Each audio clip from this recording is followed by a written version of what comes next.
बिस्मिल्लाहिर्रहमानिर्रहीम। अस्सलामुअलैकुम वरहमतुल्लाहि वबरकातुहू। माजू के किचन में आप सबको खुश आमदीद। अल्लाह रब्बुल इज़्ज़त से दुआ गो हूँ कि आप सब उसकी हिफ्ज़-ओ-मान में बखैरियत हों, आमीन सुम्मा आमीन। आज मैं आपके साथ एक बहुत ही मज़ेदार मेमन रेसिपी लाल यखनी पुलाव शेयर कर रही हूँ। ये पुलाव बहुत ही मुनफरिद है, जो बनाने में बहुत ही आसान और खाने में बहुत ही लाजवाब है। तो बिस्मिल्लाह करके शुरू करते हैं।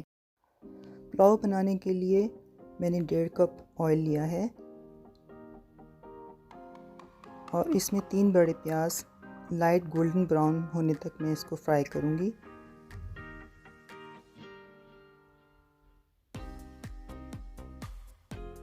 प्याज हमारे लाइट गोल्डन हो चुके हैं। अब इसमें शामिल करेंगे 20 से 25 अदद कड़ी पत्ता। इसको हम भूनेंगे और इसमें मैं शामिल कर रही हूँ 4 बड़े स्लाइस किए हुए टमाटर। इनको भी हम मिक्स करके भूनेंगे।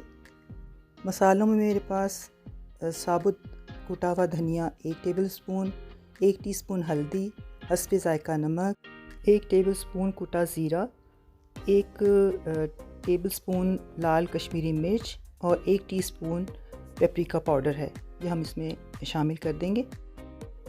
अब इसको अच्छा सा भून लेंगे। अब इसमें शामिल कर रही हूँ 1 टेबलस्पून अदरक का पेस्ट और 1 टेबलस्पून ही लहसुन का पेस्ट। 1 किलो मेरे पास बॉईल किया हुआ मटन है और ये मैं इसमें शामिल करके अच्छे से भूनूंगी। 1 गड्डी पुदीना और 1 गड्डी ही धनिया इसमें शामिल कर देंगे और इसको बहुत अच्छे से मिक्स करके भून लेंगे। 1 टीस्पून मेरे पास टाटरी है और 4 से 5 बड़े आलू हैं, 5-6 हरी मिर्चें और 1 टेबलस्पून सफ़ेद ज़ीरा। अब इसमें शामिल करेंगे पानी। 3 गिलास मेरे पास चावल हैं तो 6 गिलास में इसमें पानी ऐड कर रही हूँ। अब हम इसको ढक देंगे ताकि आलू गल जाएं। अब हम इसमें शामिल करेंगे राइस। ये मैंने आधा घंटा भिगो लिए थे। आपको जैसे कि पता है, मैंने पहले भी बताया था, मैं कायनात की 11-21 राइस इस्तेमाल करती हूँ। अब हम इसको मिक्स कर लेंगे और चावलों का पानी खुश्क होने तक पका लेंगे। पानी खुश्क हो चुका है। अब मैं इसमें शामिल कर रही हूँ 1 टीस्पून कसूरी मेथी। ये बहुत ज़रूरी है। अब हम इसको ढक देंगे और 20 मिनट के लिए दम लगा देंगे।